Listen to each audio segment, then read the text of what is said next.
Welcome. Let's go. The 127th edition of Europe Calling.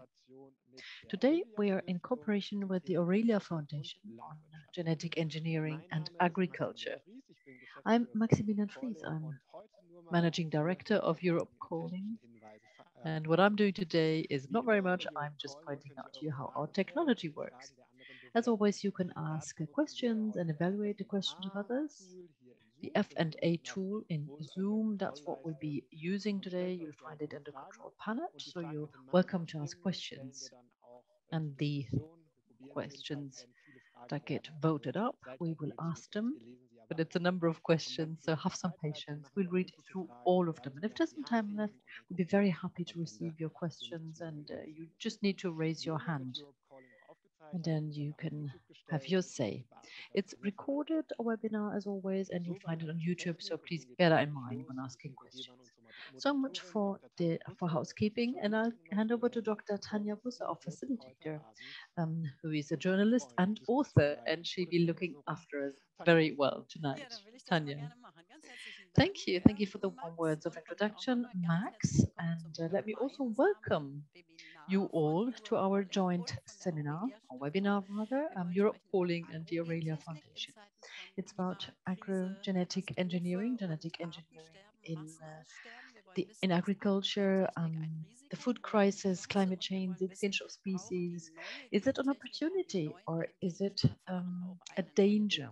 And do we need a new regulation for genetic modification? So it's very heated debate about the subject.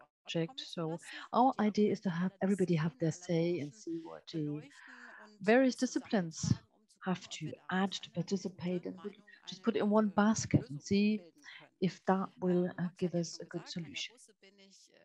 So I'm Tanja Busse, as Max has introduced me. I'm a journalist, I'm an author, and I often act as a facilitator, but also at the Hamburg University College, dealing with questions of sustainability in our expert group. And what's our relationship with nature, with technology? This is one very important question that we'll be dealing with today, apart from all the legal details. And that's why I'm very happy to be facilitating your webinar. Thanks to the organizers for having me. So first of all, everybody who's new in this very old dispute about genetic engineering, about labeling, etc.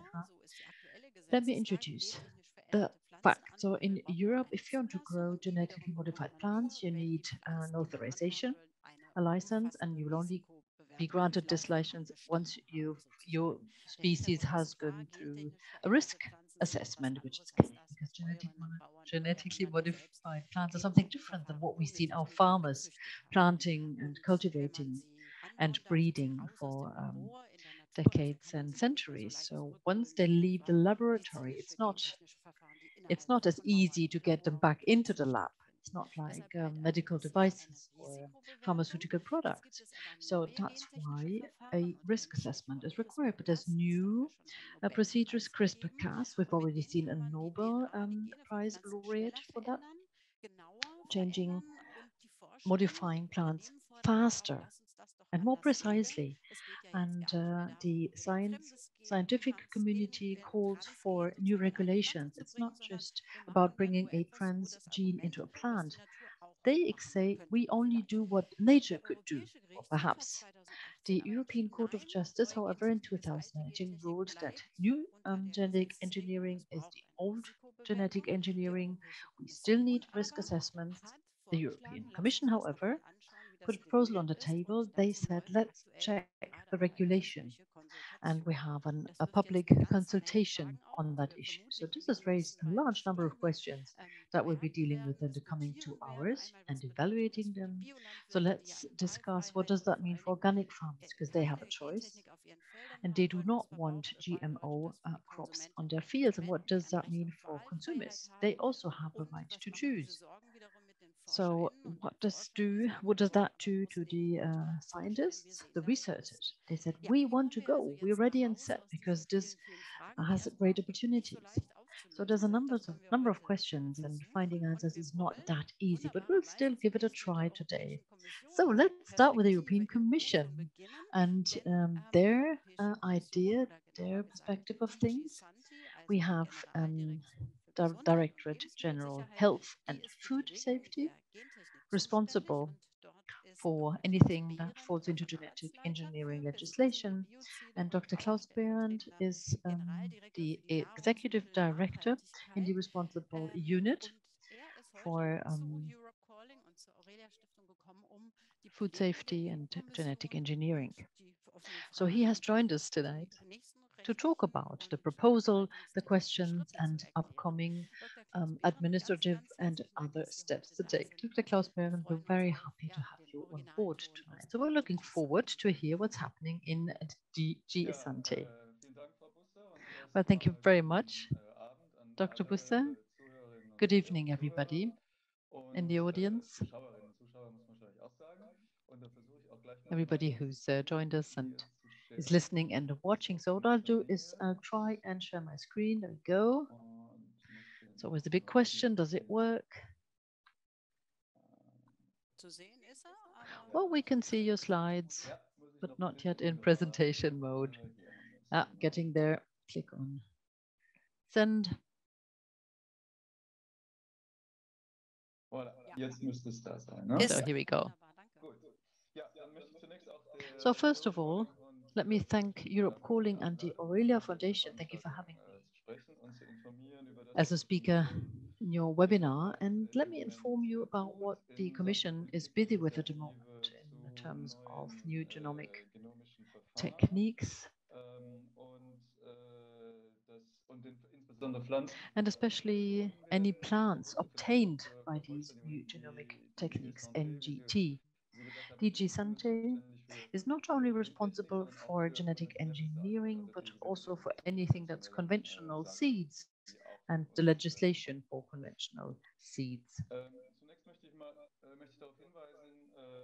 Well, first, a few words on the context of this initiative. Well, usually when talking about the subject, I speak English, so do bear with me. The slides are in English, says Dr. Berend. But, when I speak German, it might actually be less perfect. And I hadn't actually enough time to translate the slides into German. Very sorry. So you'll hear me speak German and the slides are in English. Well, let me start with pointing to the context in which this is happening. So this is part or embedded in the European Green Deal. From farm to fork, that's the strategy, and I think you're all aware of the objectives behind the strategy, especially when it comes to the strategy from farm to fork. This is modifying. This is a complete makeover of the food chain, starting with production and embedded in a sustainable and green system. So this takes various individual measures to get there, and step by step, the Commission is dealing with these challenges. And this is also against a backdrop of the Ukraine war triggered by Russia. And this certainly triggers the question, what about food security and food quality? And the Commission here believes that in the medium and long run, a complete makeover of the system will be necessary to make sure everybody has enough to eat. And we mustn't just look at what's happening today. And of course, that again takes certain reactions. And we certainly need to react very quickly to some of the challenges now. When it comes to the remodeling of the system, let me say that we must reduce the dependence on inputs when producing foodstuffs, fertilizers, for example, or pesticides or other plant protection products to stop or reduce the loss of biodiversity or reverse the loss of biodiversity. Now, as for the strategy from farm to fork. Let's not forget innovation. Innovation can play a role in the process. And let me also point out to the study that the Commission then carried out on new genomic techniques. Here, let me say that this procedure might help produce plants that bear advantages when it comes to sustainability, which is why the Commission has decided, once the study was available, to start this initiative, the very initiative I am talking about today. Just as a brief reminder, the main results of the Commission study on new genomic techniques. So strong interest was found in the EU and globally in NGT products. So that's important, not just within the EU, and it's also globally present.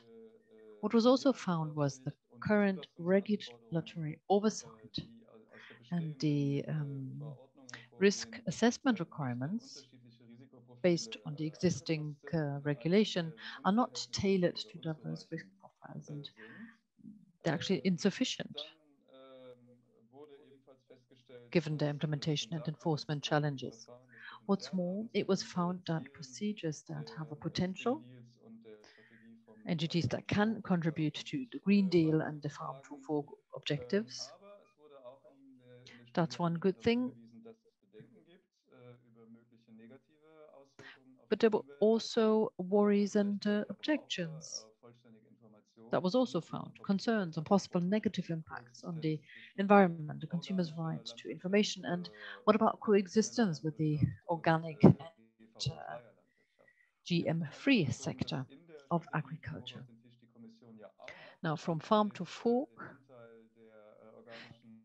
with this strategy, the Commission intends to increase the share in organic farming to 25% of all agricultural areas. So this is taken very seriously. It's not just one action, one measure that is to settle everything. We don't want to undermine anything or endanger anything. So once the Commission presented the study,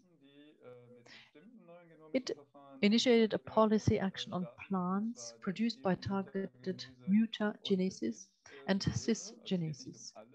So it's not just about all sorts of new genomic techniques. The Commission has explained that it will aim at a proportionate regulatory oversight, maintaining a high level of protection of human and animal health and the environment, which would allow for reaping benefits from innovation.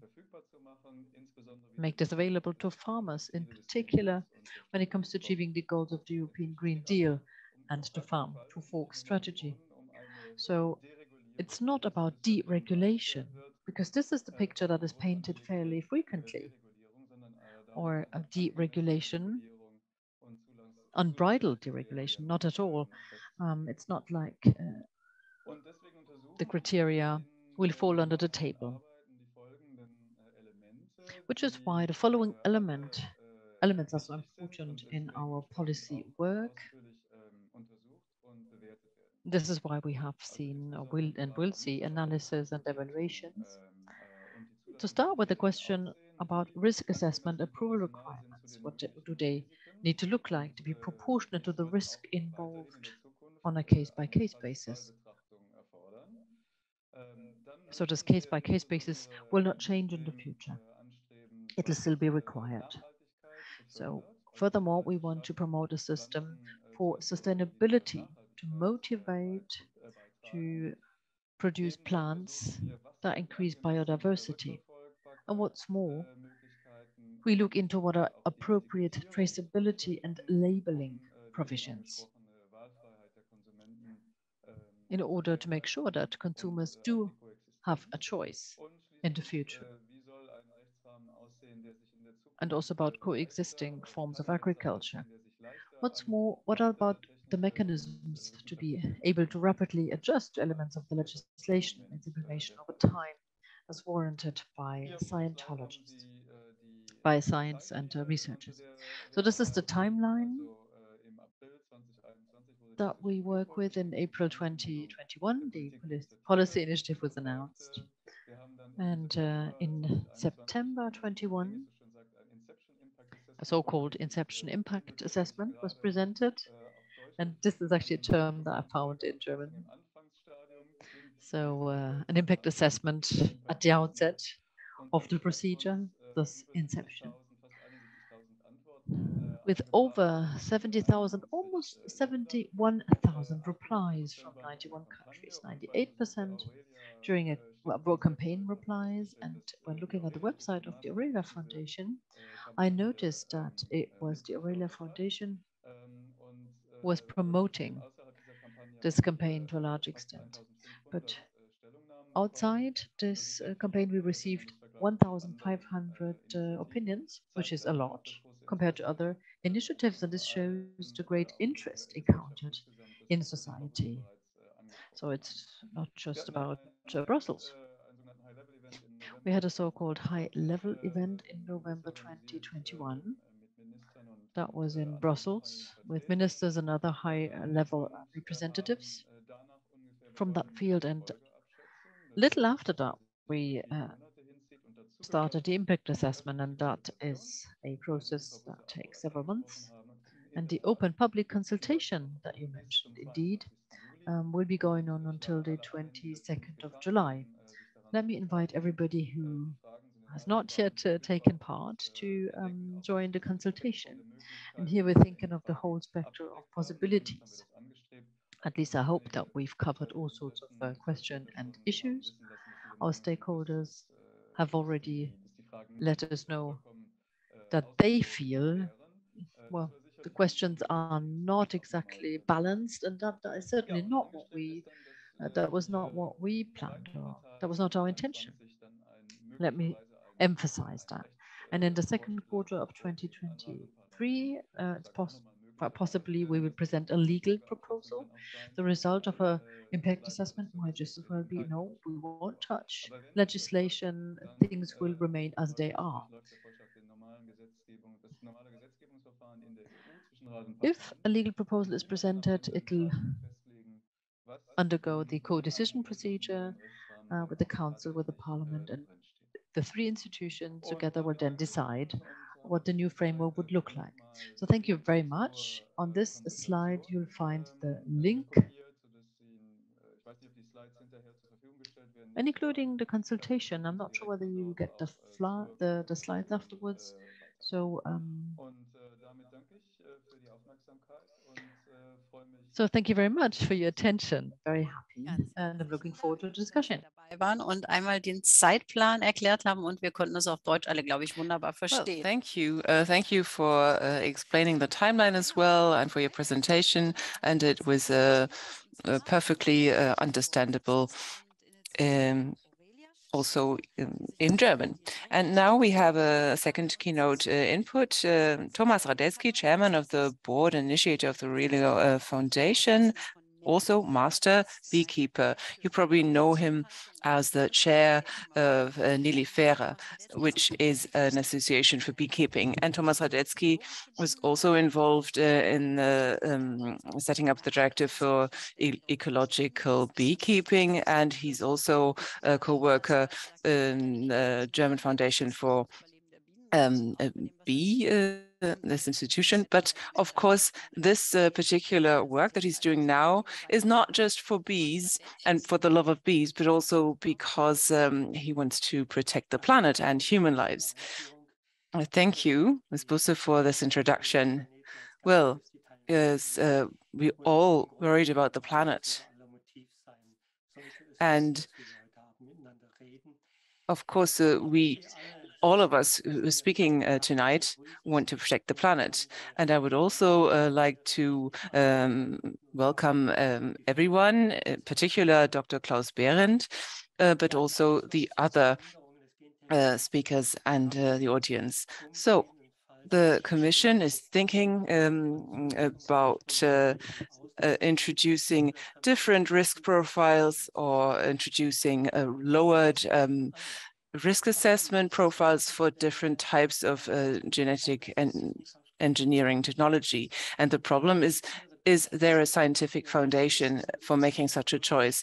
And I would like to start by quoting the Federal Office for Nature Protection, the German Federal Office for Nature Protection. In general, genome editing, as opposed to conventional breeding, will open up the entire genome for changes, which also means that the targeted mutagenesis can deepen the depth of manipulation, and that is why it is not comparable to conventional breeding, including random mutagenesis. That means that genome-edited plants, even for SDN1 or 2, may have a similar or higher risk profile than plants from old genetic engineering. And the risks that stem from genetic engineering, in principle, cannot really be anticipated. That's why you need to look at it case by case, which is what the current genetic engineering law foresees. So faster and deeper manipulation of the genome and the ecosystem will mean more and more responsibility. Molecular biologists alone won't be able to make a valid statement on the entire ecosystem and effects on plants or socio-economic issues. So please, let's talk about this. How can we still adhere to the European precautionary principle against this backdrop?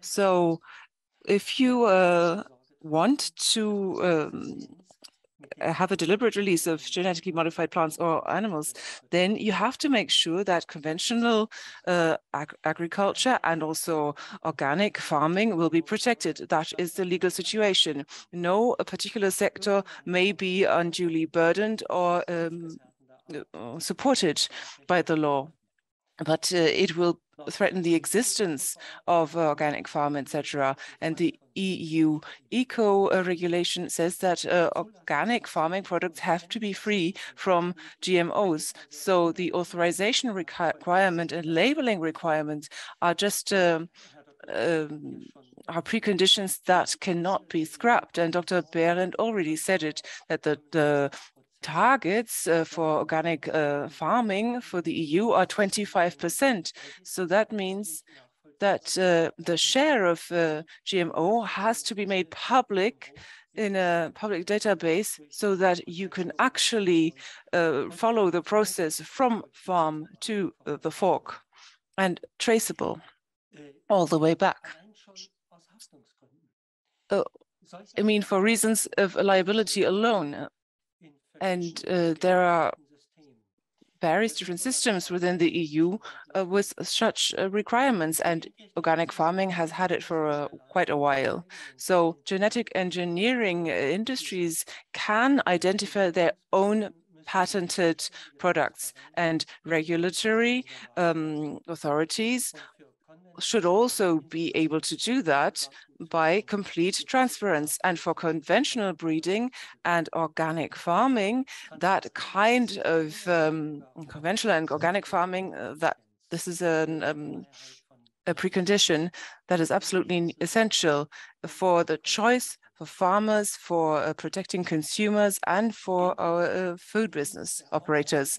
And genetic engineering serves maintaining an export-oriented economy with the focus on industrial farming, industrial agriculture, and to the detriment of other types of farmings. And I think that ecologization of agriculture is very urgent now, and we should not try to just pick several few types of species and genetically modify them, but what we need is a really broad diversity that will lead to optimal adaptation and minimize the risk for pests and diseases. And now we have the biggest, the largest scope of species extinction than ever before.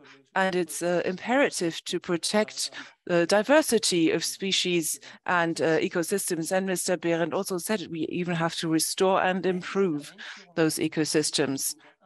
I mean, who would have thought when plastic bags were introduced, how dramatically they would end up affecting the nutrient cycles in our seas and oceans, and looking at the ever larger range of genome editing tools and how that can be used for plants and farm animals and wild animals, then we can assume that gene editing will also go in that direction. And for the well-being of the general public, we should think about how to restrict genetic engineering, because it's not the answer to global hunger. War and displacement are the main reasons for hunger. We're already producing enough food in order to feed 12 billion people. But globally, the WWF said in 2017 that 80% of the of the arable land globally is used for animal farming. And half of the food that is produced is wasted. And genetic engineering will never be able to solve this problem. It just benefits from the problem. 80% of the population in Asia, Africa, and parts of South America are being fed by 500 million small farmers, and their yields, they usually use traditional farming methods. They can't keep up with the know-how of major, or they could really increase their yields with all that know-how from major companies without pesticides or genetic engineering. They don't need high-tech farming, but they just need to be independent in their food security by using diversity of seeds and regional cultivation of food. So whose interests are we talking about when we hear that in the EU there is a strong interest in new genetic engineering methods? In the over the last 3 years, there were many different representative surveys about that, and over 80% of the citizens generally ask for a general ban of GMOs in agriculture. Over 80% at least want a very strict labeling system and risk assessment, and more farmers and consumers believe that new novel genetic engineering methods won't be able to master those challenges of hunger, biodiversity, etc., and climate and social justice. So they want transparency. They want to keep their choice. And many of them just don't have a lot of faith in companies or groups or technologies that are driven by shareholder value. And so now that we live in times where many people are tired of politics deregulating genetic engineering against the democratic will of most citizens, would really do a lot of damage to the democratic perception of the EU. Thank you. Thank you for your words, Thomas Radetzki. Thank you very much. So we now would like to start with the panels. We have any panelists that I would like to introduce now. And I mean, imagine about 1,000 people in the audience. That's the level of interest. So we have a number of statements now on these two keynote inputs from a various range of speakers. And then after those statements, we would like to have a brief discussion among the panelists, and then we'll try to answer your questions. And Thomas Radetzki and Klaus Berend will, of course, be with us in the discussion. So let's start with the plant geneticist Robert Hoffie, chair of the Öko-Progressives Netzwerk, and he is also a student at the research IPK Gatersleben. Welcome. I would also like to welcome Dr. Angelika Hilbeck, agroecologist doing research at the ETH Zurich Institute for Integrative Biology, and she's the head of the research group Environment, Biology and Safety. She was involved in drawing up the Cartagena security of the UN, biosafety, and she's also part of the EMSA, European Network for Scientists for Social and Environmental Responsibility.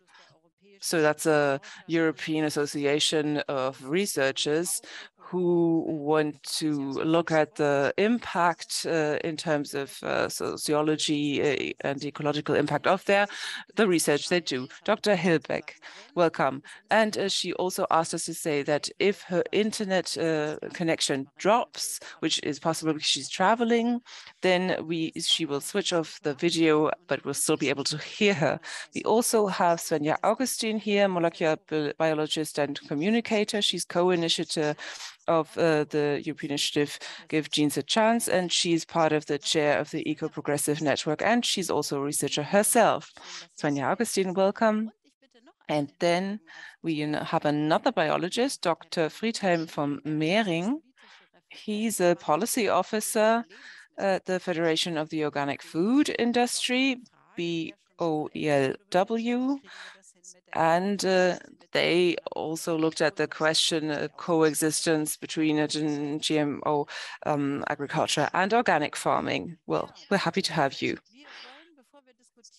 So before we start with the discussion, we've heard that there are many, many questions. So we have these 4 different statements and perspectives and views on the matter. We would like to ask the plant geneticist Robert Hoffie to start.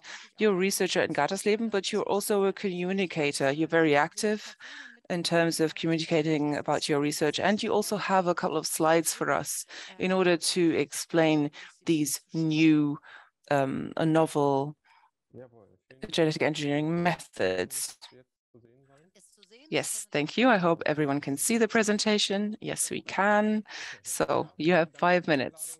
Thank you for this invitation. I work in Gatersleben, Leibniz Institute for Plant Genetics and Research. We have the gene bank for crops, agricultural crops. We're the largest gene bank in the EU. So our main task is maintaining biological diversity and crops. So maintain, research, and tap. So beyond that, that's our motto. And beyond that, we're also trying to do more research, learn more about all these different plant species and how they could be used for agriculture. And also genetic engineering is a major part of our research, and genome editing, CRISPR is one way of genome editing. I would like to talk about that. When we talk about plant breeding, we have to start with domestication. 10,000 years ago, people started to settle down rather than be hunters and gatherers. So they started with agriculture and animal breeding, animal husbandry. So they were domesticated, the animals, but also the plants. They took the plants and tamed them. So selected them for those features that made it easier to cultivate them on a field. So rather than just gathering herbs, the predecessors of our main grains like wheat and barley were in the wild, and then later on they started on leguminous vegetables like lentils and peas, and then also, of course, sweet corn, maize in South America. And plant genetic breeding probably started towards the end of the 18th century, where our farmers really focused on trying to improve plants, and then the Mendel's laws were rediscovered, where they really looked at combining specific features of plants in a targeted way. But of course, it was a little bit more difficult because the plants on the field had to actually have these features, and they had to rely on spontaneous modifications and combine them. So beginning of the 20th century, when genetics further developed, people understood that there are mutations in the genes of plants and animals, and that is the basis of evolution and breeding. And then in the 1920s, 30s, people started to use immunized radiation at first, and then later on chemicals, in order to change, especially plant genes, so genome mutations. That led to new varieties that could be used for breeding and were selected for more positive features. So all of this is still part of breeding. That's something that's being used in all conventional and organic cultivation systems. Look at the comparison. In the upper row, you see the predecessors of the lower row. So we have carrots, maize, that used to be a grass with very hard kernels, so it wasn't edible. And then we have the tomato and a watermelon as further examples. And you can see these changes that were brought about by changes in the environment on the one hand, but a lot of the changes was based on genetics and genetic changes, mutations that led to these crops, farm crops. So such changes could be at the chromosome level, that parts of chromosomes are doubled or get lost, or they are swapped between chromosomes, or the gene mutations, the mutations could happen at the level of the gene. So this individual letters of the gene, letters could be added or be lost, or individual letters can be swapped. So that's the range of changes that we have and that we're talking about when we are talking about breeding, and also these novel ways of genome editing. So that was the breeding. Then in the 80s, gene transfer was added so that you could transfer individual bits and pieces of genes to other plants. We started with bacteria and then with plants. So that's what we call transgenic genetic engineering today, where you use a gene from one plant and put it in another plant, or one organism to another organism. And genome editing, that really started slowly in the 1990s, and then in 2010 with the TALENs, that was the first breakthrough, and then 2012 the CRISPR gene cutters. TALENs are also gene cutters, so we can just talk about them together. But I would just like to briefly talk about the Cas9 gene cutter. That's a part of the CRISPR-Cas. So we have Cas9 as the actual cutter, and then we have an RNA molecule, which also plays a part here. And so if you look at the gene that is responsible for better features, you can target specific combinations of letter. You can program the gRNA to really go to the target sequence of letters. Then that will be brought into the cell, introduced into the cell. And then once we the gRNA has found the 20 base pairs, the cutter will start, and there will be a double strand break of the DNA. And that's all the cutter does. It cuts the DNA. And that means that the plant repair mechanisms will become active, and they will then repair the strand and put it back together, usually correct, but sometimes there are errors, mistakes, and those mistakes are the mutations that we're talking about. So that could be a swap of letters, like I said, or letters being lost, or letters being replaced by others. So that is similar to radiation or chemical changes, just it's more targeted. So what is possible on the basis of these, what are things that are possible on the basis of these technologies? Well, the IPK, of course, works mostly on molecular basis of domestication features. So really look at how did wild plants develop into crops.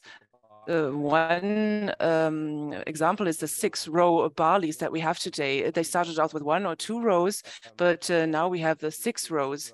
And by using the gene cutter, we were able to find out what genes were responsible for this development.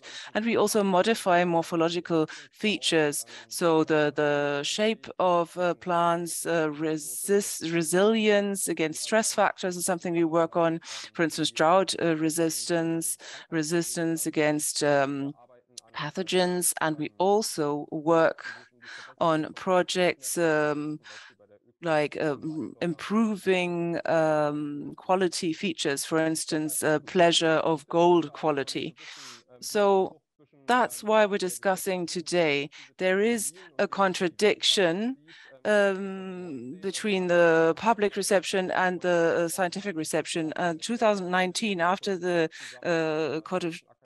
judgment by the Court of Justice, there was a statement by the DFG and the German Academies of Assistance and Unions, and it said, and I quote, the European genetic engineering law was a barrier against research development and using urgently necessary improved crops for supporting productive and climate adapted and sustainable landscapes. And this is being used in undifferentiated for classic GMOs and also genome edited organisms in the same way.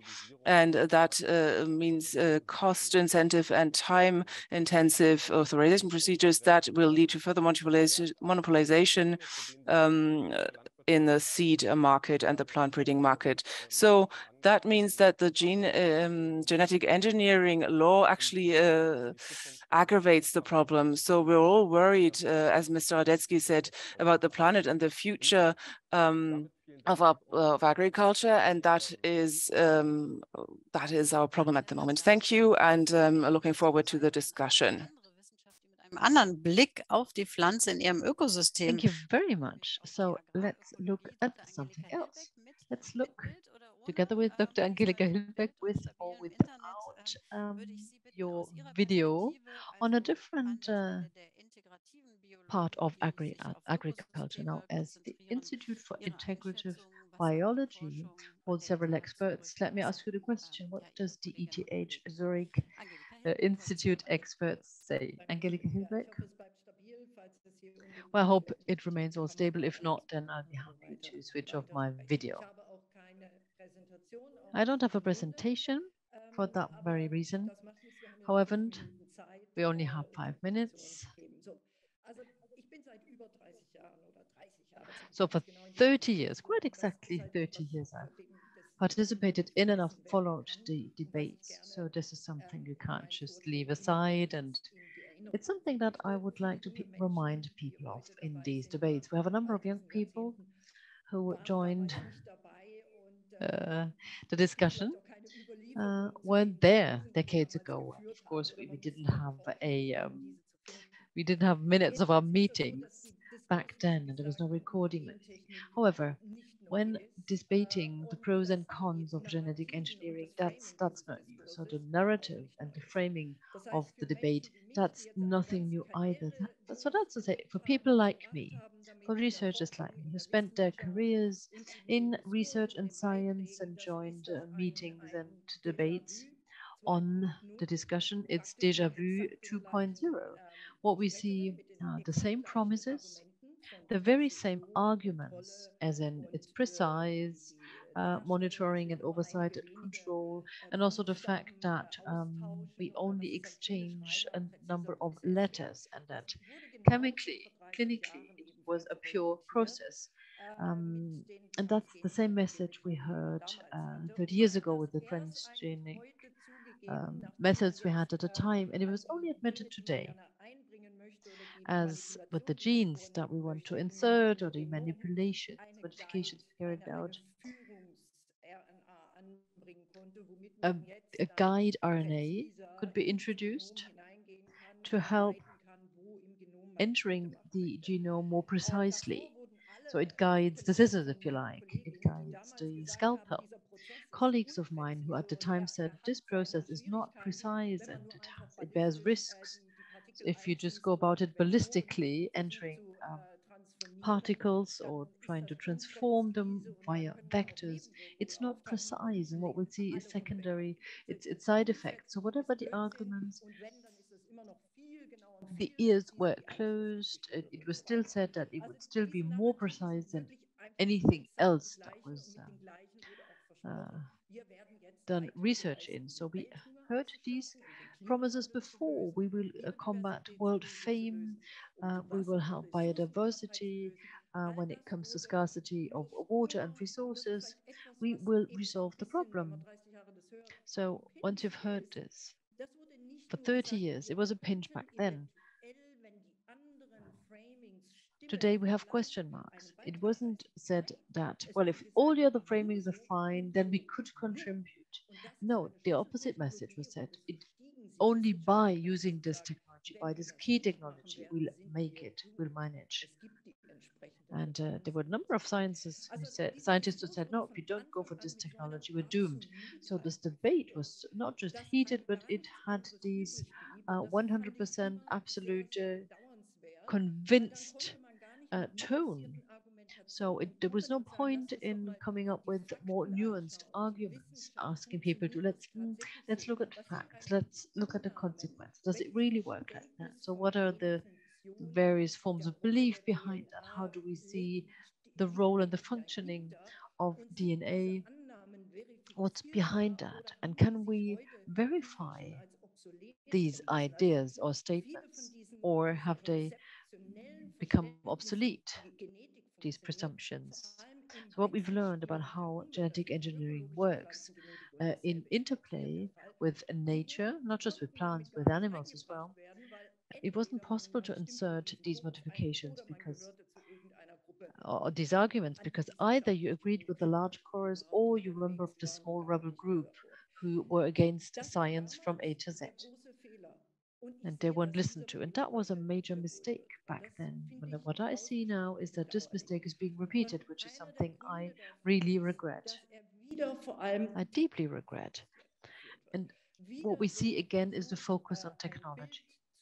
What we see is there's an image presented about a modification that is clinically precise and pure, but there's no proof for that. The literature, as for the lack of precision in this technology and the off and on target measures, etc., this literature is growing. This literature has to be taken into account when debating how to deal with this technology in a safe way. So again, it's swept off the table in terms of arguments. And what they say is trust us, we'll notice in the development phase if something goes wrong. But back then, regulation was to be avoided. And I was in the middle of that debate. We had the same narrative, the same means, it's close to nature, it's precise, etc. What was said then was we don't need regulation. So the regulation, the legislation we have today is something that was fought for with tooth and nail, not just in certain cycles in science or in civil society. The extrapolation and the lessons learned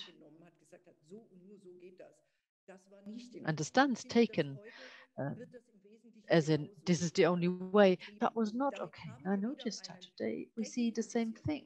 We still have this focus on technology. In the debate, it's either pro or con, it's safe or it's not safe.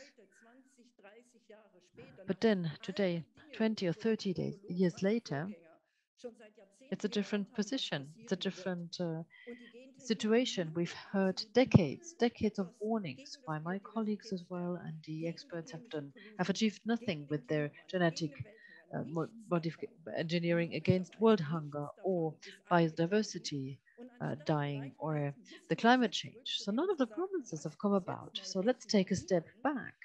I suggest that let's try and find out why it hasn't worked. Why couldn't the promises being fulfilled?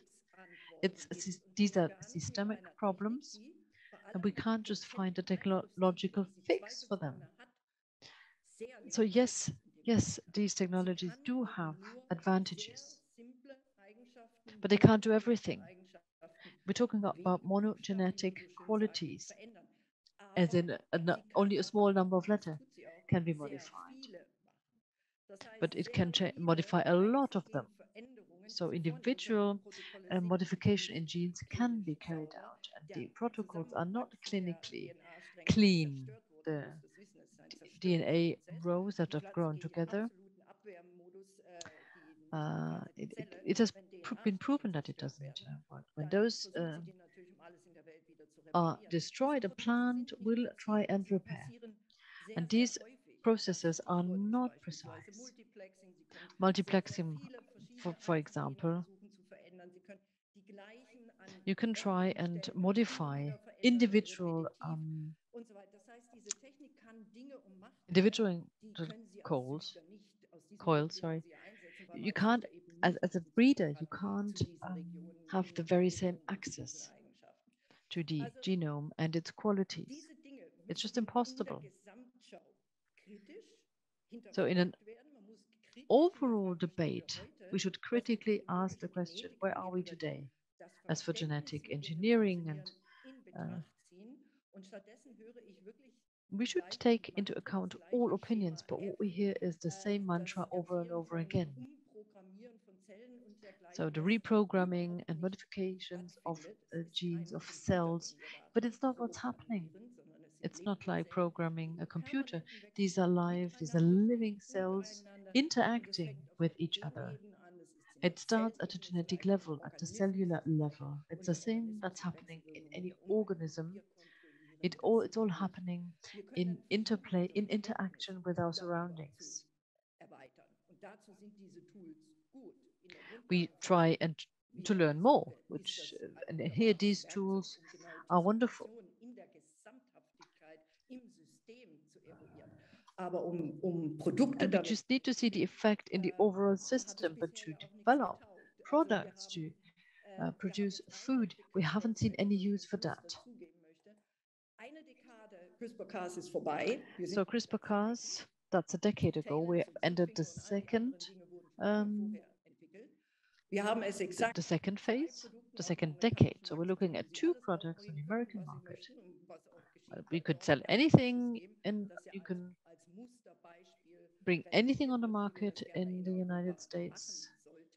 And they keep claiming that we should do the same in Europe. And these 2 products, we're talking about one soybean with a change in its fatty acid combination, and it's a total flop. And Cybus, the rapeseed, apparently resistant to pests. Well, here it was very much doubted whether that isn't a spontaneous mutagenesis and has nothing to do with the modification in terms of genetic engineering. And those who are in the pipeline, none of them will make it on the market. And this has nothing to do with the regulation in force in the United States, South America, or in China. So perhaps we should take a look with very critical glasses on before continuing to invest in a technology which is not delivered on its promises. And now we're hearing even greater promises. So that is something I've put a big question mark behind. Thank you very much. So we can feel, we can hear the passion. So we're actually debating, or we should debate on 2 levels. And this is the very debate that we're starting now, that Dr. Angelika Hilbeck asked to trigger. And we'll see what Svenja Augustin has to say. So there's the question about how do we discuss this new technology? What do we call it? And as Robert Hoffie says, let's look into the plant. Let's enlarge our view and let's look outside. Let's look how this plant is doing in the ecosystem where everything is intertwined. And then we have an hour left. So I hope we can get there. We can get an answer to that question. Now, Svenja Augustin, PhD student in the CEPLAS graduate school, co-initiator of the European initiative GiveGenesAChance, as I said, as a board member of Öko-Progressives Netzwerk. So what is your stance on that, the promises, and what's your new approach? Svenja Augustin. Thank you very much. Now, first of all, I should like to thank Europe Calling and the Aurelia Foundation for having me at the seminar. Thank you very much. I'm very happy to be participating in this webinar. Now, having listened to Dr. Hilbeck, I find that this is a very interesting and also controversial debate. Now, as you look to the past and that you've been drawing parallels between things that happened 30 years ago and the existing situation, well, I'm a young scientist and researcher, and I'm participate at the CEPLAS graduate school, and I do various forms of research. So I'm here today to introduce you to the European initiative Give Genes a Chance, and I've initiated this with Dr. Spencer last year. It's a voluntary campaign of European young researchers or scientists of various biologic fields, and we are trying to achieve three major objectives. Now, first of all, publications of young scientists when it comes to plant breeding, agro science, and also genetic engineering is to be, published to a broader public. When it comes to genetic engineering, it becomes very clear that ideas have been, wrong ideas have been propagated, and this is what we'd like to end, would like to put a stop to. And thus our European initiative and network and webinars where we exchange opinions and compare notes. What is more, we want young researchers and scientists to become more visible when it comes to reforming the requirements for GMO plants. And when it comes to discussing the pros and cons of new GMO techniques, well, if Europe decides against using these technologies, it doesn't just mean restricting our means of research, but it also means that as for PhD students, well, where can we get our diploma? And our crisis. Now there's the climate change, the loss in biodiversity, sustainable production must be supported, and we have to bring about food security for us and coming generation, given the climate change. Like many well-known and renowned research communities and associations that were mentioned, we would like to do our share to solve these problems. And it's not a good idea to do without such an important instrument like genetic engineering. Now, as for the regulation, we would like a reform when it comes to GMO plants. We want a debate at national, at international, at European level, and we turn to stakeholder associations, to representatives of organic farming and traditional farming. What is more, we send an open letter to the EU Commission, and we've seen more than 350 signatures. So the signatories, the video can be found on our website, GiveGenesAChance. And there's also an initiative by young scientists, Clean Sprout initiative. We, as GiveGenesAChance, welcome the political process triggered by the European Commission. So independent of the result of tonight's webinar, what I would like to do is to encourage everybody in the audience to take part in the democratic process and take part, have your say in the debate on genetic engineering in agriculture and a sustainable economy.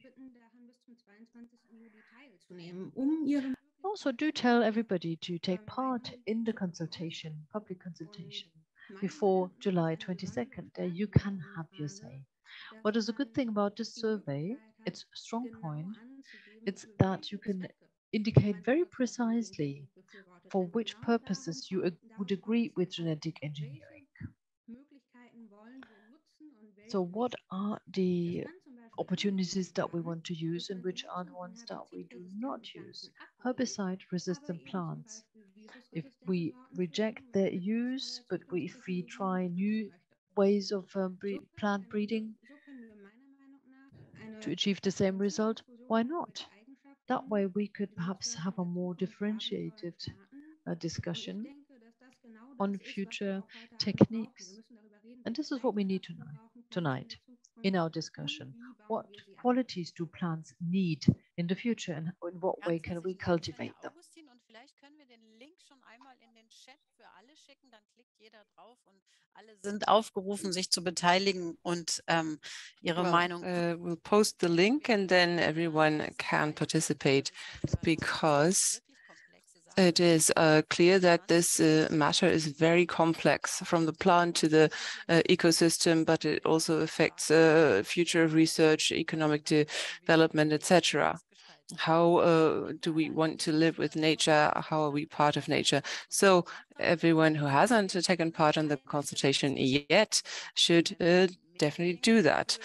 Yes, so now our last statement, Dr. Friedhelm von Mehring for the Federation of the Organic Food Industry, so representing all of the organic farmers who are wondering, how is this going to work with new genetic engineering methods on the field? How can I still sell produce that has no trace of that?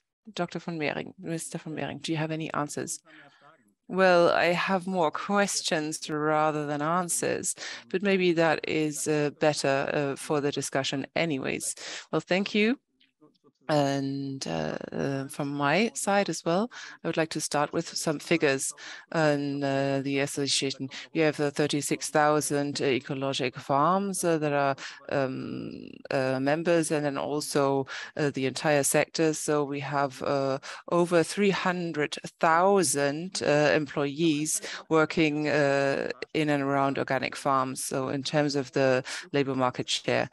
And the eco-market system is a system approach. And Mr. Berend mentioned that a few times in the beginning, and it's important. Talking about sustainability, a plant or an animal cannot be sustainable in itself.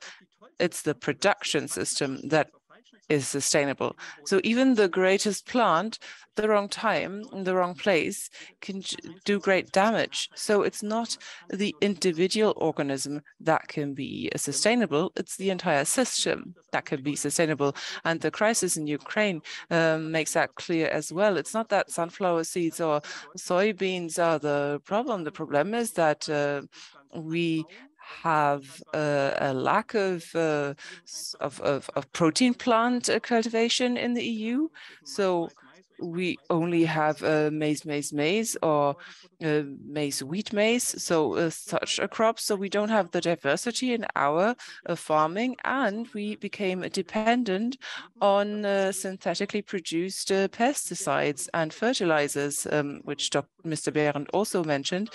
And of course, they are imported. That costs a lot of gas. So the costs have risen sharply, even especially so for conventional farming. So the consequence, the conclusion should be low input farming, like organic farming. That's why it's we have the 25% of target farming. And I don't think the farm to fork strategy says that we want to produce 25% of genome edited plants.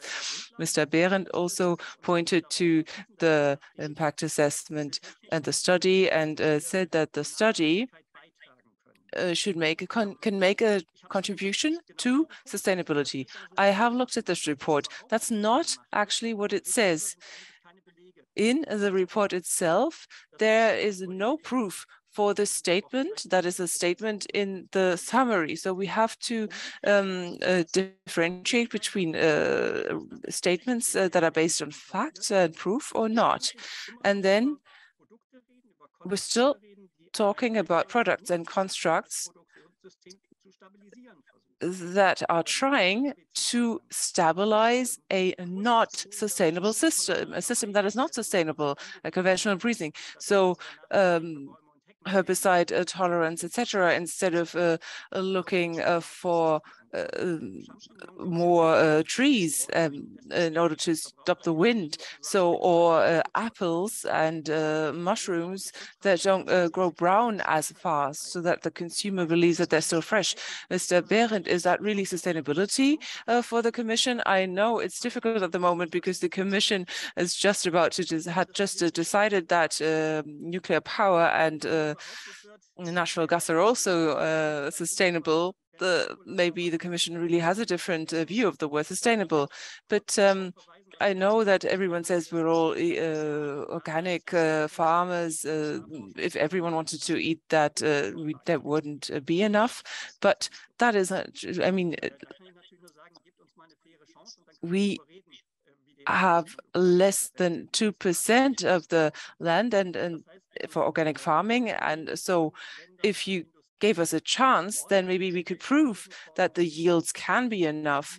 We only get 2% of the funding, and organic shops, etc., have to look for donations from consumers.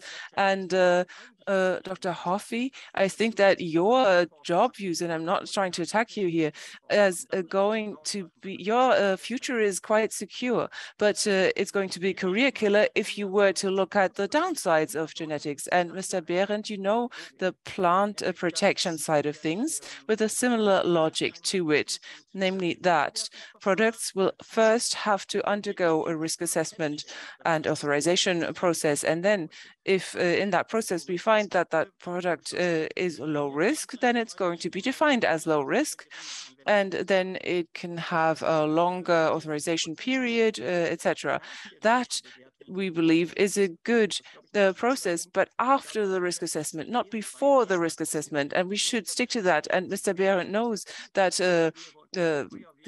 our Greens minded people, ecologically minded people always complain about such things. That doesn't mean that we want to stop the authorization procedure, because we know that these materials are part of a complex ecosystem, and we would like to know beforehand what's going to happen once they become part of the ecosystem.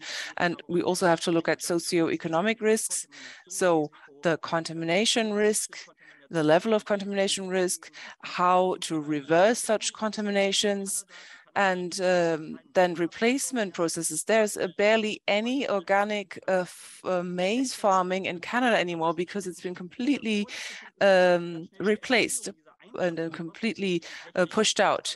And then we always hear that this technology is really simple and low cost, but don't forget about patents. And when the cameras are off, even the larger breeding companies really say that they can only work with that by having cooperations with the patent holders. That's not a technology for the SMEs, where everyone can do research. And then another point too, Mr. Berend, the EU has done great in the past in order to defend, when defending consumers against large multinationals. But now, when you're starting to smuggle products on the market against the will of consumers, just in order to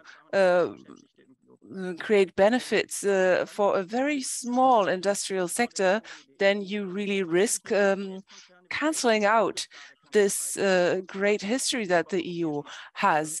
I mean, you have stood up against American groups like Google, etc., and you have to do the same in Europe.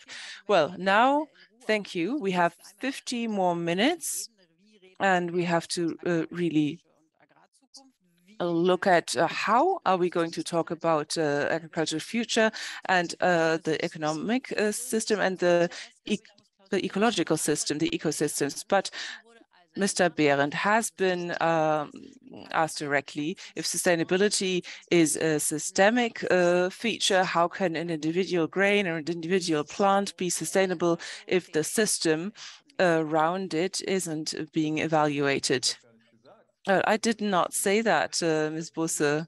I didn't say that the technology alone is the solution. Sorry, that's not what I meant, but this was the question. Is it the system that's sustainable, or is it the product? Of course.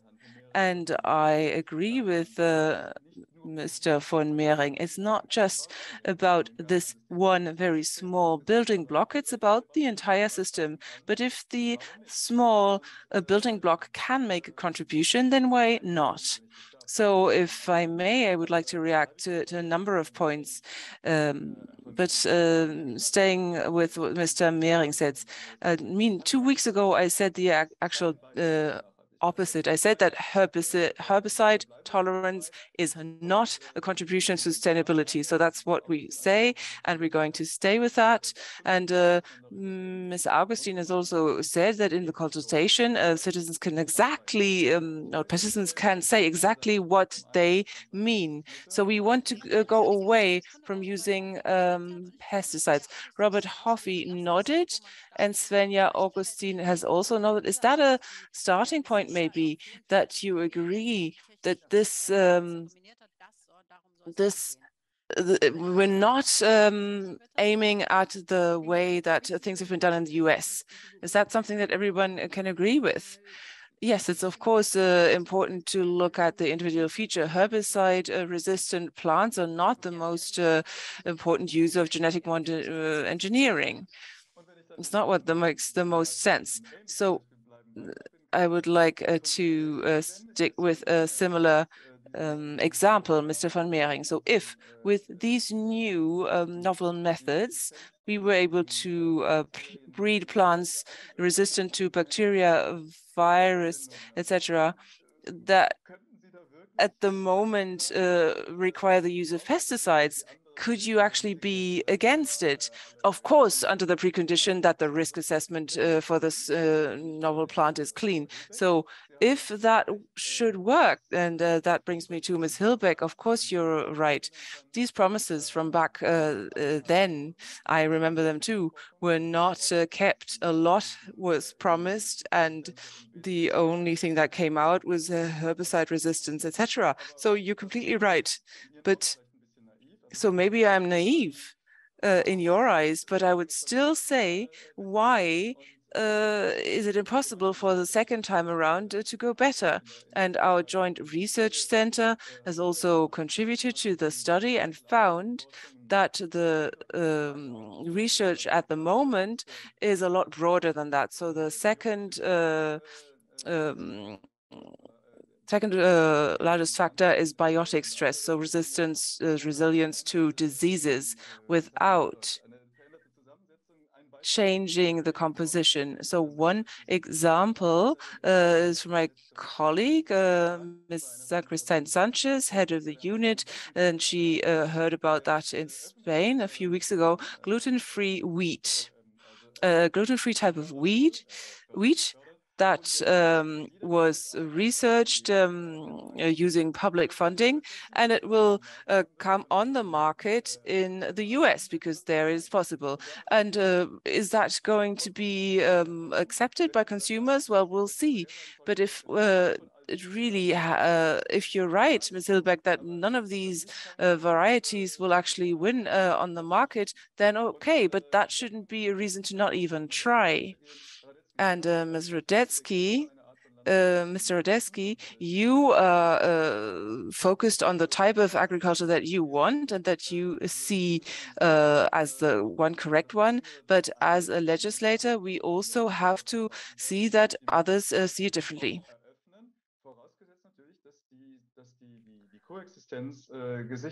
Well, the precondition is that coexistence can be ensured.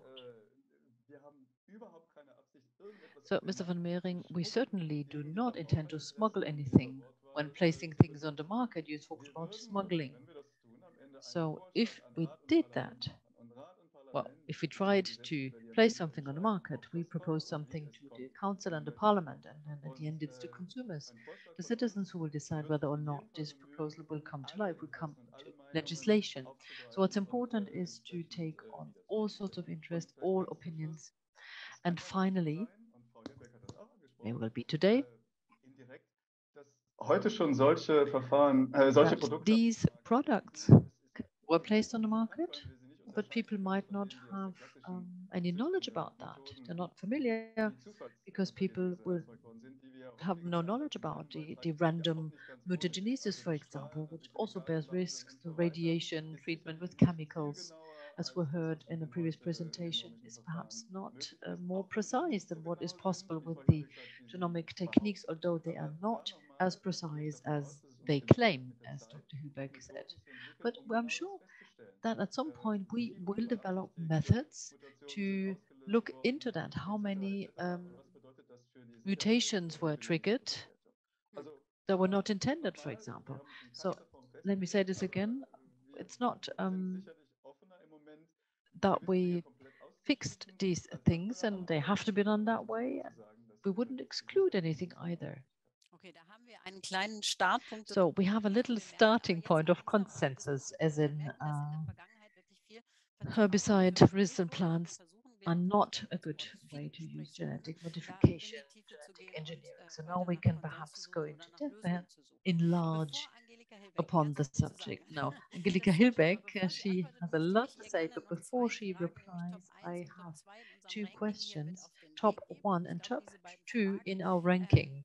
So these are questions to Dr. Hilbeck, and these questions show what the range is and also how strongly people mistrust. So in the face of climate change, loss of biodiversity, does it make sense to renounce on something that bears very little risk? And we also find that there are organic produce produced with genetically modified organisms, and a European ruling finds that whatever the technique, it's considered GMO, and Canada does that as well. So labeling and a risk assessment still come in. And Paul Amos asks, now, genetic engineering, is that really going to help us to make farming more organic, and does it combat world hunger? This is what the multinationals have said for 30 years. And why do we repeat the same arguments without asking questions? Same arguments that the big multinational companies in genetic modification brought up years ago. So, Ms. Dr. Hilbeck, well, I can't find answers all on my own, but I can contribute to finding answers. Thank you for the questions. So you have to tell me ever. You know, I saw that you froze on the screen. I'm not sure whether it was why.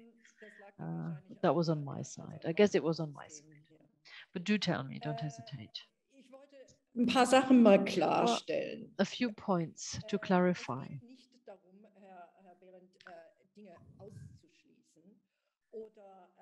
It's not about excluding things, Dr. Berend.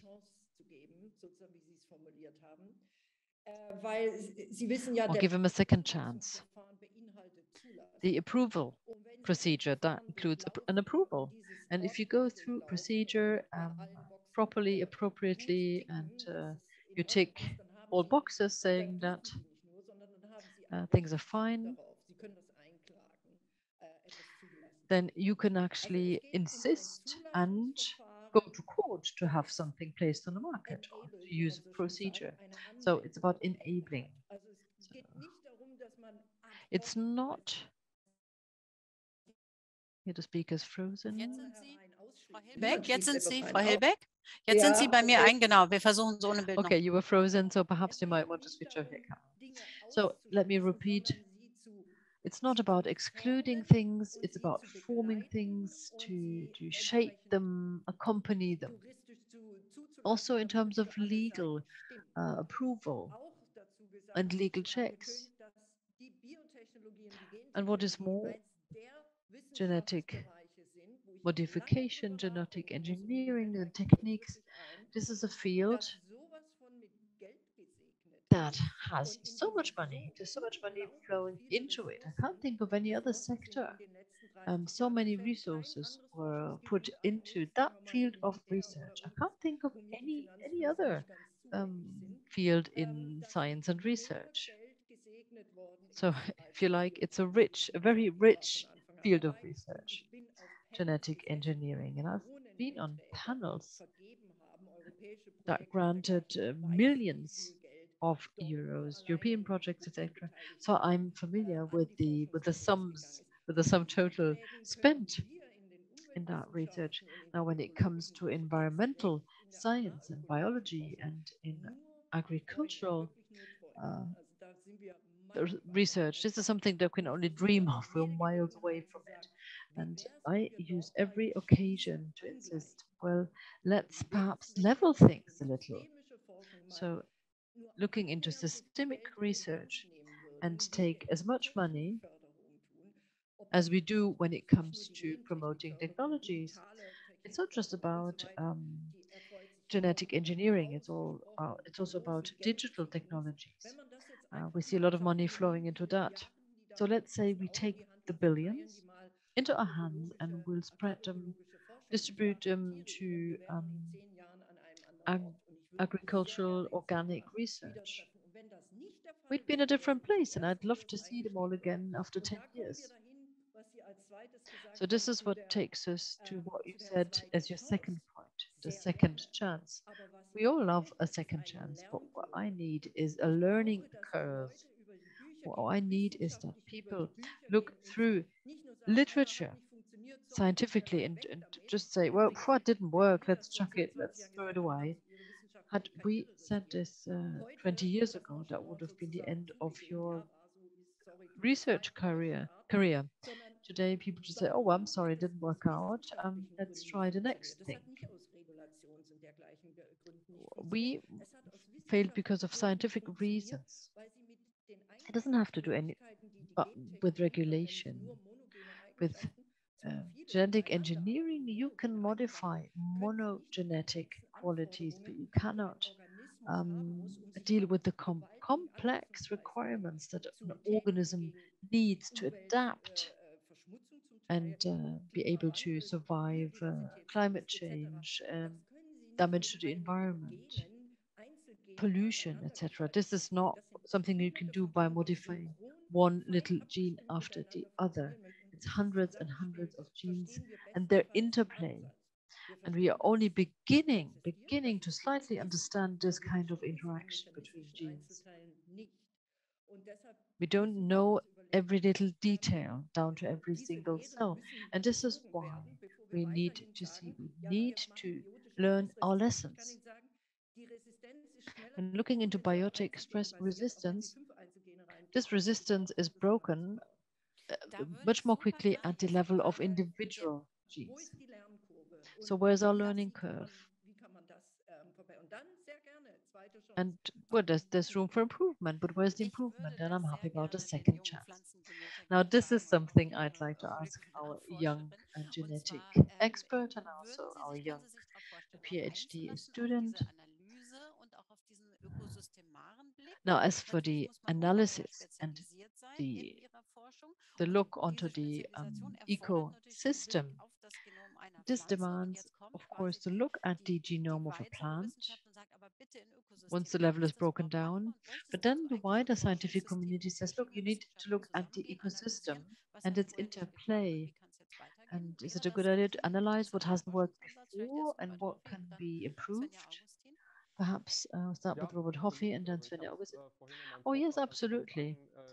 This is actually what I just briefly touched upon. What the quality of a plant is always a combination of its genetics and its environment. So in various places, in different places, a plant will be cultivated and the conditions on the spot. This is something we cannot replace by our breeding procedures. It doesn't mean that we replace the trials we run in various places on the spot outside in the field. And then a number of breeders and scientists monitor the project before anything is placed on the market. Now, Dr. Hilbeck, you brought about a number of arguments against genetic engineering. Let me say that here we're talking about other procedures, and the argument of precision is to be evaluated slightly differently. What we do now is we modify genes that are inside the plants already. It's not like doing an implant using genes from other plants and planting them into a new organism, as might have been the case some decades back. Now, editing the genome, if we say that doesn't help, that would mean that breeding plants doesn't help, because here we have various the chemical mutagenesis,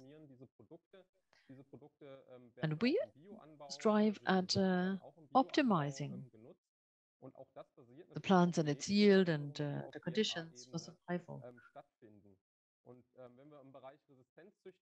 And hybrid plants were the first step. Sometimes it's more difficult to bring in to crossbreed individual genes than something like a resistant wild plant to filter out that gene and bring it into a given plant. This is a very difficult process and very complex. And if I want to combine various mechanisms, this means ever more work. It multiplies the work. But here, new technologies, new techniques can be used beautifully. The combination of existing techniques to overcome resistance, to fight the fact that pests overcome resistance. So nature keeps adapting. And unfortunately, we've witnessed that with the coronavirus. The virus adapts to its host, and the same goes for pests and their attacks on plants. So the breeders do have a certain responsibility, making sure that it's very difficult and a long road. Mr. Dr. van Meering, I would like to ask you something. Now, from Darwin to Jennifer Doudna, got the Nobel Peace Prize for the CRISPR technology. It was always presumed that mutations are at random, and with the new random product and the new procedures and studies that claim that a number of parts in the genome of an animal or a plant are protected better from genetic modifications. Now with CRISPR-Cas and interfering with this technology, do we interfere with this protection, natural protection of a gene? And for example, a gene of plants that grow in a field along with the cultivated plants also have an effect, and they can modify the what's happening, and we're only just beginning to understand what's happening. So now we use precision scissors, the scalpel, and start surgery. We interfere, so, despite all this complexity. So what does that make you feel when you look into the genome and you say, I can change things? So it's a very, it must be a strong and very powerful feeling. So, ja, machtvoll würde ich das nicht bezeichnen. Wie gesagt, ich bin eben Pflanzenbiotechnologe und möchte irgendwie meinen Beitrag leisten. Yes, it's not about feeling powerful. I mean, I am a biologist. We've said that systems are sustainable, not individual technologies, and organic farming also comprises of many different approaches. So genetic engineering methods are just one part of plant breeding, and working together with many, many different measures, other measures, to contribute to more sustainability in our agricultural system. And the study that you hinted at, that you referred to, so mutational probabilities, that does not contradict what we do or breeding so far. Of course, there are genes when they change spontaneously with mutagenesis or in a targeted way, and that can lead to the plant no longer being vital and lead to the plant having a disadvantage in nature. And that then results in a plant that does not have any advantageous feature. So this was a study about different places and how often particular genes mutate. But it's not surprising. And if you irradiate the plants, then it's quite simple to look at them, to know how many thousands of plants you have to look at until you find your targeted mutation. So even if the mutation is, if you find that the plant dies after irradiation, then you know that this gene cannot be edited. So that still stays the same. And then the example of the ecosystem, you compared, there were 4 different varieties that were compared, 4 different varieties in the lab. It wasn't an entire ecosystem, just to see how they interact with each other. And every new variety on the market after conventional breeding will have hundreds of places in the genome where it's been changed. So many different gene varieties and new combinations of existing gene variants are already being farmed on large areas in conventional breeding. And we can deal with that because we have experience with that for centuries. And that is not going to change whether you change the gene in a targeted way or in a spontaneous way. I think that would give us enough for another hour talking about ecosystems, but we don't have the time. Mr. von Mehring now, and then after that, Mr. Radetzki. Yes. I just wanted to point out one very important point, Mr. Hoffie. It is not only about getting a resistance. The first question should be, where does the problem come from? Why such such pathogenic pressure? And that is not really happening in conventional breeding. I had it live with the major plant protectant producer, and they said they had a major problem with a certain weed, and then this weed has been existing for hundreds of years in the area. Why is it suddenly a problem? And they said, we don't know why it's suddenly a problem, but we found some herbicide that works against it. And I don't know, Mr. Berend, maybe you've attended one of our workshops where we really look at where do the spores come from? How can we prevent them from surviving winter? How can we be faster with composting in winter? Maybe bait earthworms with specific types of yeast. So the first question should be, do I understand the problem? What is the root of the problem? How to work on the problem without going to the next step right away and saying, how do I find the right plant to be resistant? So yes, if you don't know agriculture, copper was used in the past or is still used in viticulture. And so fungus resistant wine, that's really one thing that would solve a problem for wine trade. Thomas Radetzki, bitte now, please. Yes, Mr. Berend addressed us. The Aurelia Foundation has a very clear position, and at the political level, all different opinions have to be represented. Yes, of course, we are just contributing our point of view. That is my assumption. We don't need agrogenetic engineering. Why? We are trying to feed humanity. We can do that with organic farming.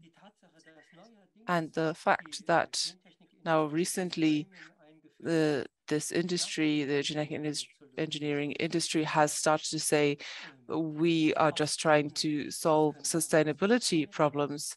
That's not necessary. We can do it differently. We can do it better without the side effects.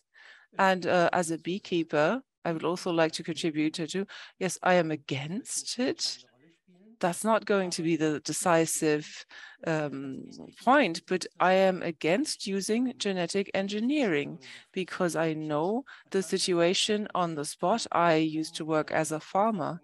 And if we look at the fact that bees have a radius, a flight radius of 3 to 5 kilometers, the gold of pleasure that's been genetically modified, my bees will fly there, and then they will go to different plants on another field or in the wild, and we will have crossbreeding.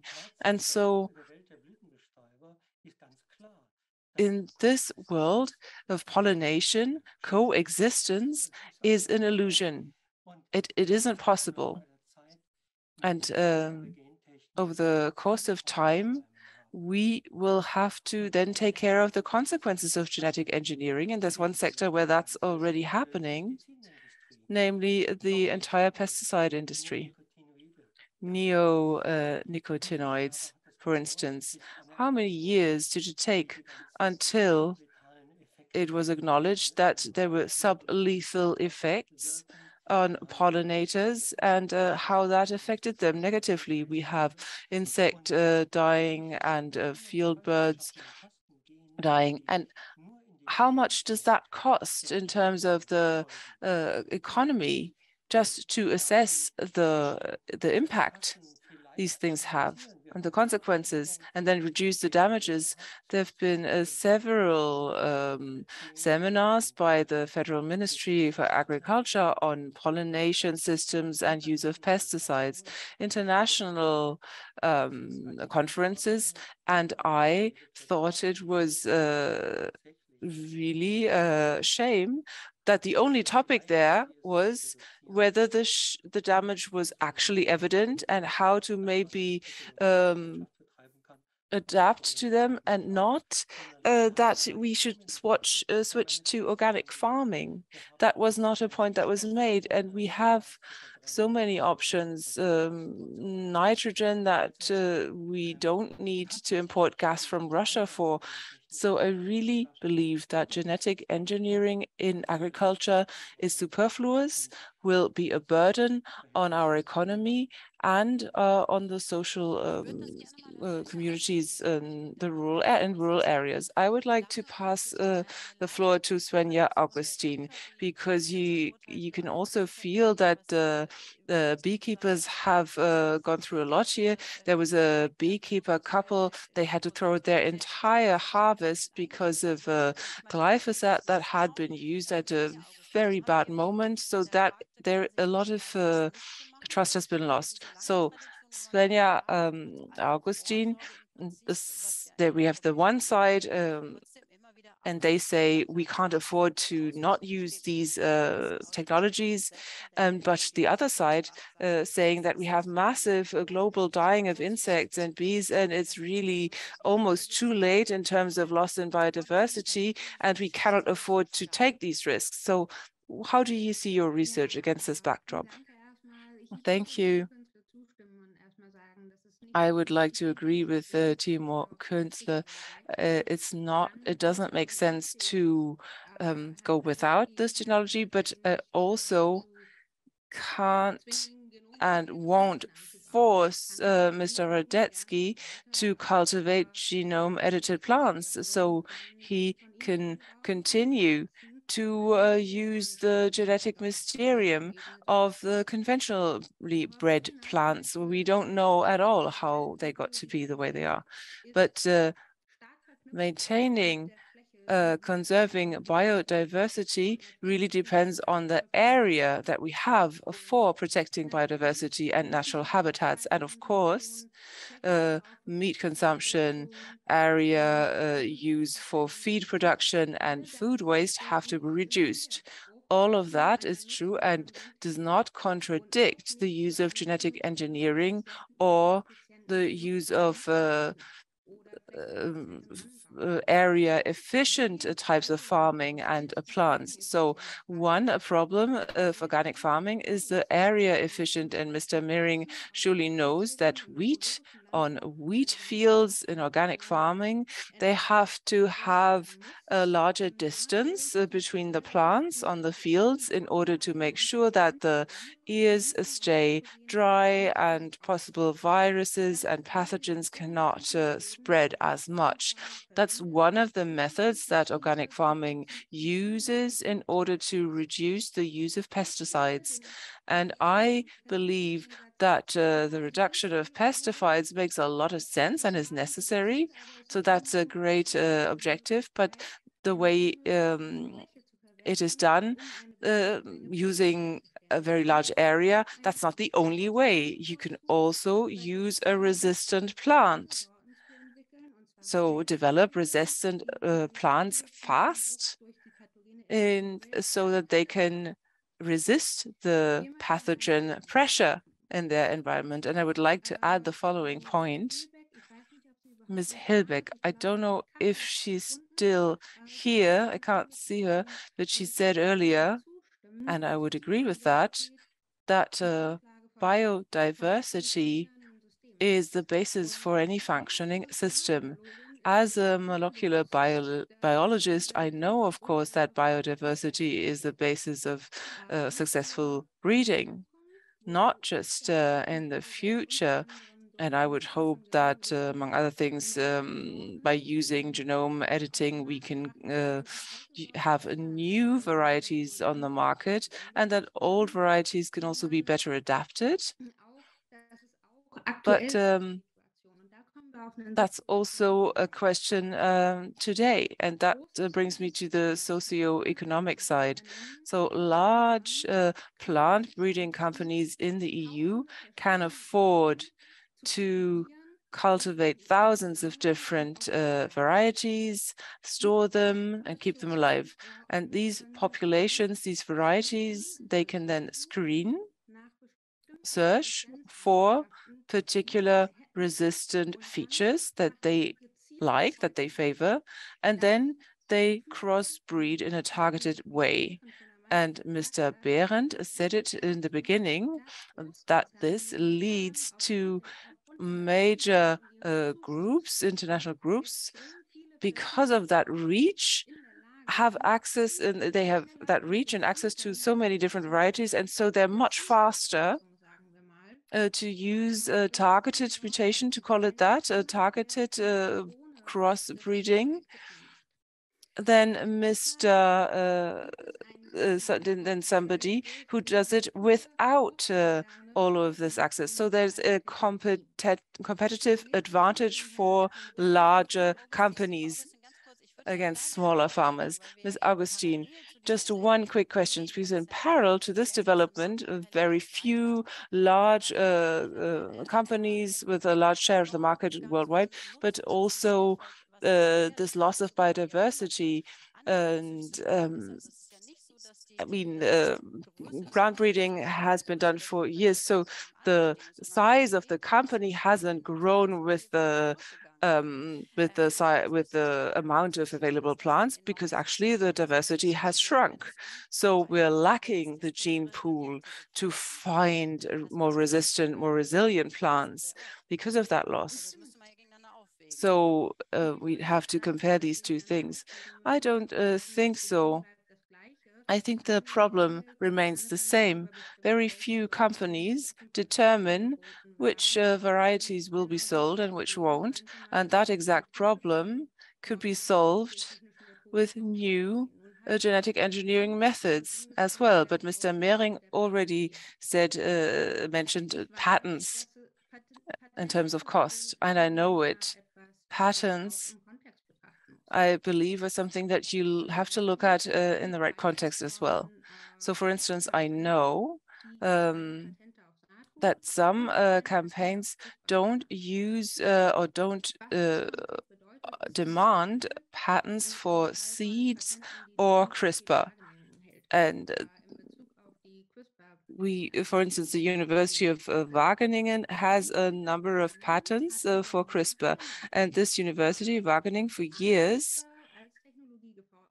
has done research for years to use CRISPR, how to use CRISPR, and now they've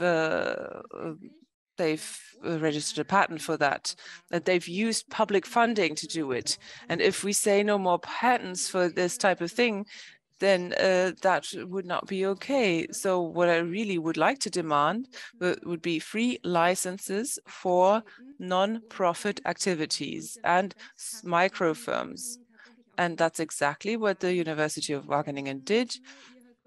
The licenses for CRISPR, for their CRISPR technology, is free as long as it's for a non-profit body. And that's exactly what we need to help smaller breeders that don't have the luxury of having access to a large store of different seeds, so that they can use biodiversity and breed that way. Mr. von Mering is very angry. I can see Dr. Mehring almost bursting, wants to say something, but yes, it's true. Multinationals have a lot of power and knowledge, and this has become an ever greater problem in recent decades in all fields of the food chain. Now let's hear what Dr. von Mehring has to say, and then come back to food democracy and what's the future, given the number of unanswered questions before you explode. No, I'm not going to explode, but I think, Ms. Augustin, you're confusing things. In the past 30 years, I've worked with small and medium-sized breeding societies and enterprises. And the problem that you just described, that they have not access to the inception material, they do not have that problem unless this line is under patent. So you probably will get a number of small and medium breeders knocking on your door. It's very important. It's important to have these patents. They need to be protected. And I think sometimes you might have sleepless nights thinking, oh my God, climate's changing, the forests are burning. But that's what we have these DNA databases for, gene banks. And when the federal parliament voted unanimously against patenting plants and plant varieties and animals, we were in very close contact with the German Federation of Plant Breeders, and they all said we need patenting. However, patenting excludes us from the research. And for small firms, it's not just it's not possible because they need to pay for lawyers, etc., etc. And the logic of protecting our varieties, well, as long as the intellectual work that has flown into it is refinanced, that's fine. So people agreed. So what was the second point? Hang on. To come back to patents again. So there is a European organic patent directive. It took 10 years to bring it about, and anybody who's dealing with this subject, well, if you're trying to change it, good luck. It's going to take another 10 years. A technical interference in the breeding process will allow for patenting, just like mutagenesis can be patented. But it's not a technological interference in the breeding procedure. This has been clarified at Supreme Court level, so to say. Just let me clarify this. In 2001, when adopting the directive on releasing such material, it was agreed that GMOs were not to be in that directive. So we said, okay, we say genetic modifications, but that includes anything else. Any form of breeding is a genetic modification. But this is something you mustn't confuse. In the German legislation on genetic engineering, it's very clearly defined what is genetic engineering, what is not. So we have another 10 minutes, but 2,000 questions. Now, democratic participation. What's the future? So we need an extra meeting as for the consequences of patenting on society and the economy. This is not something we can talk about in 10 minutes. Looking at the Federal Office for Consumer Protection, surveys find that people are very skeptical of genetic engineering. Now we have this public consultation, but actually more geared towards experts, people who know about the subjects.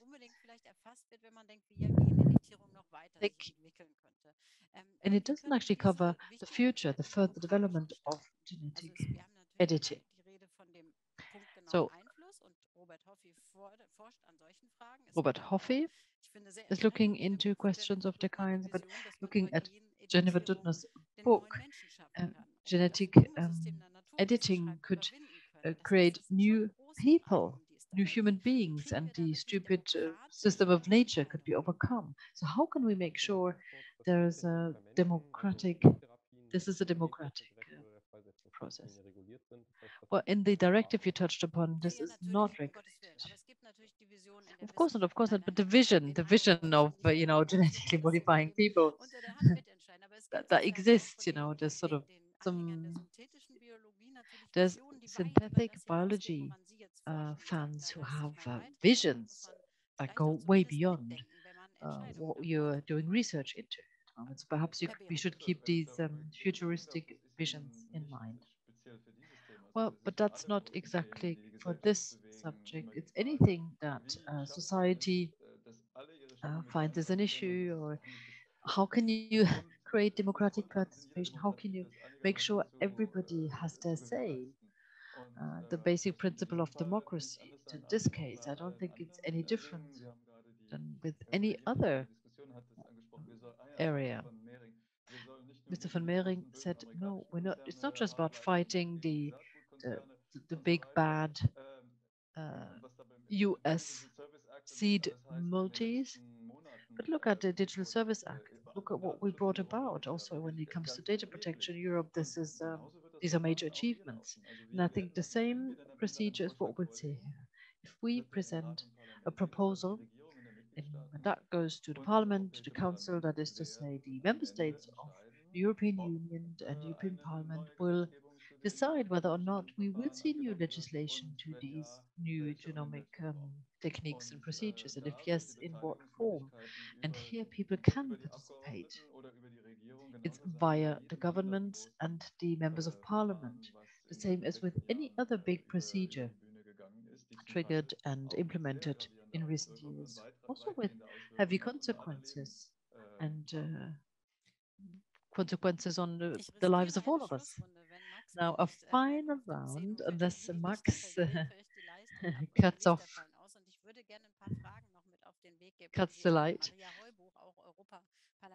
Maria Heubuch, the EU parliamentarian, asked a question to Ms. Hilbeck. Now, fewer dependency on input. So, what are the plants and animals that will come about in breeding systems with fewer fertilizer, etc.? Is Angelika Hilbeck back? I can see you amongst the list of participants, but I can't hear you. Now she's gone. Who could answer that question by Maria Heubuch? Does this more resilient agriculture exist? Does it exist anywhere, Ms. Hilbeck? Let's try again. I think we'll have to call out to her. She's in Portugal. So who could answer that question? Perhaps I can correct something. Peter George asked. Previous, Mrs. Busse said that before today's situation, breeding was done without technology, which is not clear. That was just a summary. Of course, there were a number of methods even before. Svenja Augustin? Well, I don't think anywhere in the world we have the perfect farming or cultivation system with no room for improvement, be it the traditional, the conventional forms of agriculture or organic farming. Anything has room for improvement in terms of making it more resilient for the future. And also looking at climate change, looking at CO2 emissions. Even if we cut that to zero, the consequences will still be very great. Last Neumans, what's the problem with the new genetic techniques are to solve that couldn't be solved with existing means.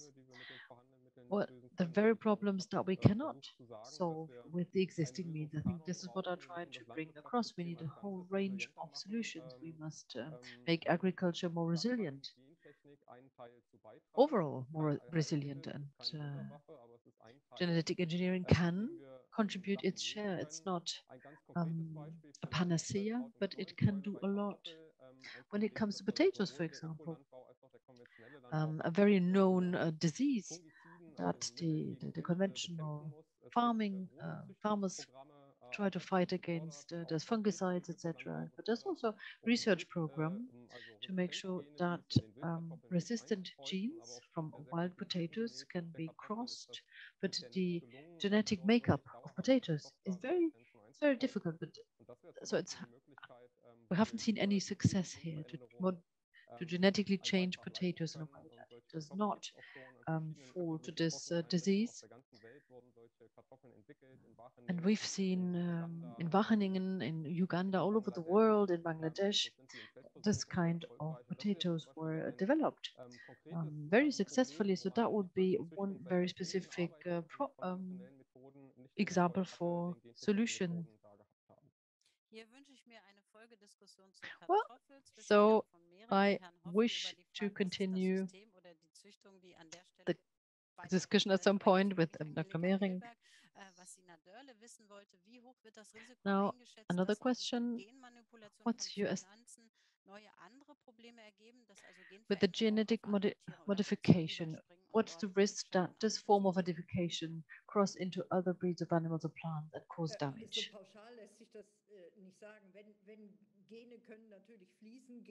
You can't say that just like that genes can move into and cross into other plants. And of course, they will have to stand up to evolution.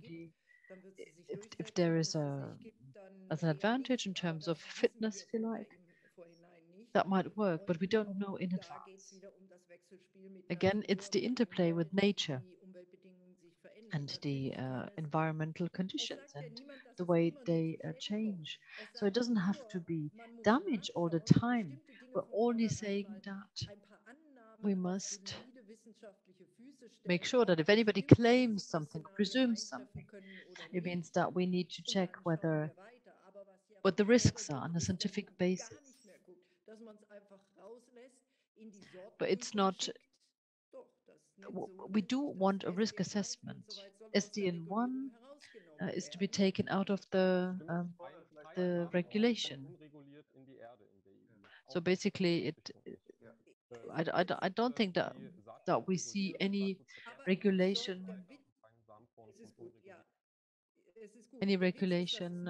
not prohibiting genes without risk assessment to enter European soil. But Mrs. Hilbeck, who asks for that? Well, I don't think it's a question. Just read through the text or quote it. You can see that very clearly. The model thinking, and now the speaker is slightly frozen. So this is a very important point in the discussion, and we see our speaker is frozen. So the very question, the very pertinent question we've gone. So Dr. Berend, just one sentence and it's your turn. Here we need research design. So not just research into the plant, but all the effects of modifications on the environment that plant will come into. And I think this is the very point that our debate should continue. I absolutely agree, says Dr. Berend. Dr. Hilbeck, well, some people would like to see district regulation, but this is not where we're going to deregulate. This is not what we're going for. This is not something we're aiming at. Well, we'll see, says Dr. Hilbeck. We have it on record. Yes, the seminar has been recorded, so Dr. Hilbeck, I think that was Wednesday, the EU taxonomy, the European Parliament deciding that nuclear energy and natural gas are to be considered sustainable, I think we can still feel the effect of that shock. But let's hope for improvement here. So one last question from Mehring. Veronika Koralewska has a question. Is it possible that the new genetic methods could help to do away with the large-scale monoculture, sort of the industrial style agriculture? So what would be the alternative here? I think that's exactly the issue. You're looking for solutions using technology, to put it very crass. And so technology relaxes people. And they think, well, that's great. I can just relax. I don't have to understand the entire ecosystem. I can just rely on this great superseed. Mr. Hoffie is shaking his head, but I know the people on the spot, and I know that agriculture is a declining sector because, or organic, in terms of the complexity, farmers like to restrict the complexity of the system because understandably the system is very complex, but we need this diversity for systemic reasons. There's no other way. And that's why it's so important to not start with technological approaches. So in practice, the users believe that, well, I don't need all this diversity. I can just find a way out with technology. And then just to respond to the statement that was made about ecologic and GMO-free, that's the entire plant production in the EU, because we're not saying if you compare it with vegan and non-vegan sectors, looking at the other 96%, I mean, there is a little bit of an imbalance there. Last question by Jürgen Binder. Why does the industry want a deregulation of genetic engineering and leaving aside risk assessments? Mr. Berend will say, no, that's not the case. But if that's the case, then the industry could just be very relaxed, waiting for the procedure. Mr. Hoffie? Well, we've heard a lot about genetic engineering industries. They're not even represented here. I am a scientist in that area, and it has to be said, the very few authorization applications that have been made for classic GMOs have all been granted. So they all passed the risk assessment and they were authorized. And so the scientific consensus that genetic engineering methods are just as safe as classic breeding, and that you just have to look at the features of the plants. But these procedures, these application procedures, take 10 years or longer. No smaller breeders can wait this long. Can wait, and on top of that, there's a variety authorization after the risk assessment. Nobody who's not a large company can do this, can pull this off. And these tendencies under the current law is really in favor of large companies. In the last 30 years, the concentration of seed producers has risen, has increased. And that's why I agree with what Mr. Berend said on the democratization of the process. These technologies are safe, and if we authorize them, then the market and the citizens can decide, and also the farmers. What do they want to use these seeds, and consumers, do they want to consume such plants? But we should give these technologies a chance together with all other approaches, reducing pesticides, planning cultivation, a broad crop rotation, diversification, more structure in agriculture. So all of these measures together, and on plant breeding, on that side, we should use these novel technologies, and then everyone democratically can decide for themselves. And just on that, the decision that Mr. Hoffie mentioned, the topic of democracy, that is something that the Commission has made. The Commission has made these decisions because there was never any decision in the regulatory committee, even though there was a positive safety assessment by the EFSA. So actually, the situation as we have it now isn't that great, because it's then always the Commission on its own. So just one sentence by Angelika Hilbeck, one sentence by Mr. Thomas Radetzki, and then what we agree on. Some things in the system have changed. Herbicide resistance was not the solution. We need interdisciplinary research teams to do a common error analysis. What didn't work in the past? What could we learn from that? And then after that, with many open questions, we look to the future. So one sentence from Ms. Hilbeck and one sentence from Mr. Radetzki. Yes, I'll try. So I belong to those scientists who have criticized the current system a lot.